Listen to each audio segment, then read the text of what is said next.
Hi my friend, it's Pat Sloan. Today I want to do a little deep dive into how I make these little quiltlets. We're just going to go through the process and make one of these. This was last month's, which was number 10 of 12, and I have number 11, which is Grace and Gratitude. And my friend Cindy, who runs the spa where my quilts go and get quilted, Cindy is stitching this series for me. So here it is. It's so summery with the little bird bath and the pears and the sweet flowers and stars. So this is the cross stitch base, and now I need to get it into a little mini quilt.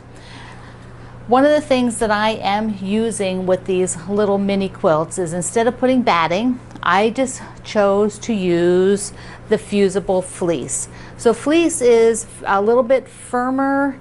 It has that fusible on the one side, and that will adhere it to the backing. So I will put the fusible side to the backing, not to the cross stitch side. I won't fuse it to the cross stitch side. I don't know, that's just the way I've been doing it. I feel like it gives the cross stitch a little bit more softness to not have a flat thing right behind it fused to it. It has the other side. And then they're just little mini quilts that you could either sew and flip like a pillow, which I've done a few of them. I'll show you the difference. Today I'll do one that I'll go ahead and do regular binding on it. So just to do something different, I mix them up back and forth. So we're going to go down here on the table, because the first thing that happens is that we need to make sure that the actual cross stitch thing is down to the size of the center. So it has to be trimmed. That's the scary part, isn't it? Trimming them. So I'll show you what I do. And it's not always 100% perfect, but it's good. I like them. It's good.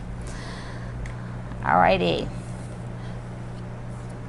Now I have a little note for myself that I put in my container that told me what size to cut them, because one of them is 5.5 inch square is what I'm going to cut here, because one time I cut it a little bit too small. So that guy was a little bit smaller. I cut him the wrong size.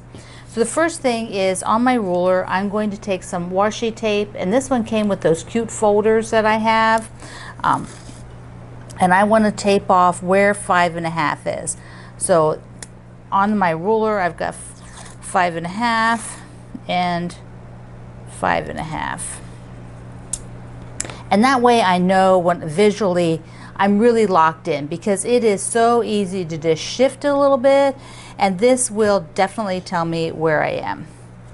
So I now have the cross stitch underneath the ruler. Let's come in just a little closer, and we'll get everything. Here we go. Now first of all, I took a look and I found out that edge to edge of this design I am pretty much at 4.5 and 4.5. That is where the stitching is. I'm going to cut it 5.5 by 5.5, which is 1 inch larger, which means, what's half of 1 inch? Half of an inch. So I want half of an inch on either side of the design, on all 4 sides rather of the design. So here we go. I'm at the edge of this design, and there is half of an inch, and I'm at the top edge of this design, half an inch, basically the bottom edge half an inch, and the outside edge half an inch. So this is right in here the exact size I want. Now I'm going to have to rotate it a little bit here so that I can cut it properly. So I'm going to hold it, open my rotary cutter, and cut off 2 sides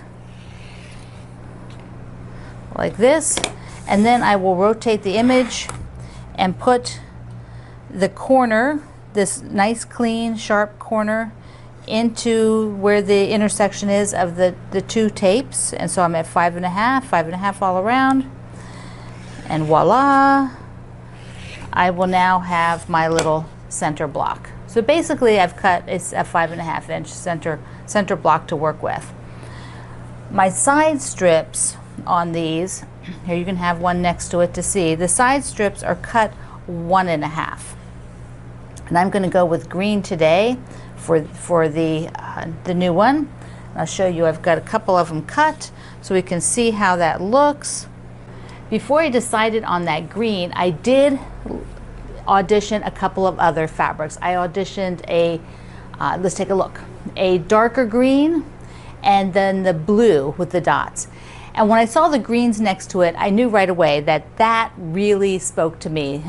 So it would be one of the two greens. So I went with the floral rather than the polka dot. The floral is a little bit lighter and it feels very summery.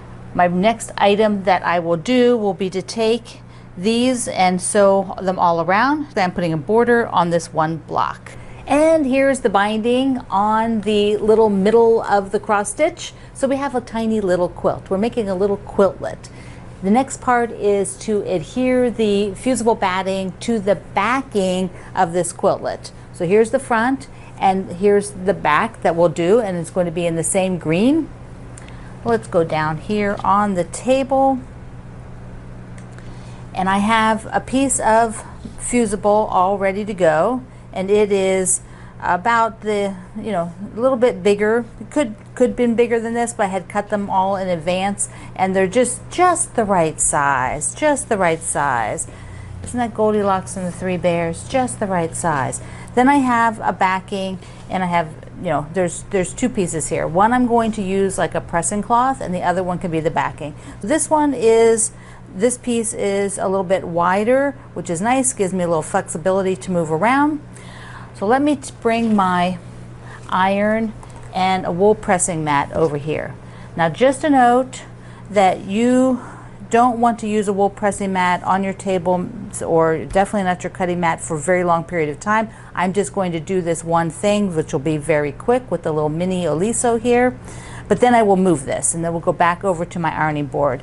If you want to use these on a surface, you might get a piece of plywood or something a little bit bigger than your wool mat to put under it to protect it, and then always keep checking this. Feel the back of it to be sure that it hasn't gotten warm. They're very thick, but if you're going to sit here for 10 hours with an iron, it is very possible to transfer the heat through this for a long period of time. So just to be careful, that's my warning for you.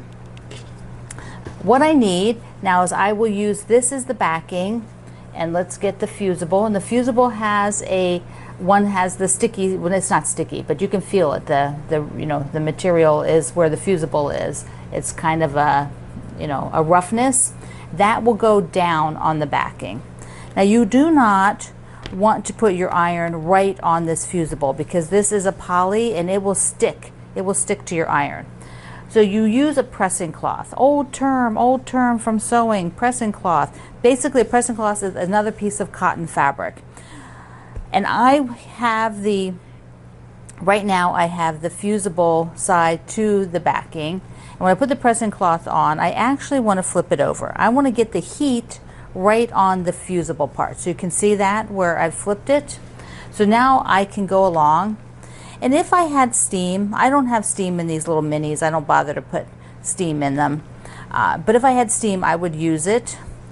And I'm not today, so I'm just using a very hot little mini iron. And I'm going along and being sure that it is getting warmed up, because you're basically warming up that fusible so it adheres to the backing. And that is going to keep your little quiltlet nice and firm on the backs. And you could use batting. You could definitely use batting. It wouldn't do any harm. All right, so if I pick this up for a second, there you can see it's stuck on the back, and that is what we want. We want our fusible stuck to the backing. And now we are going to just make a regular little quilt, just a mini quilt.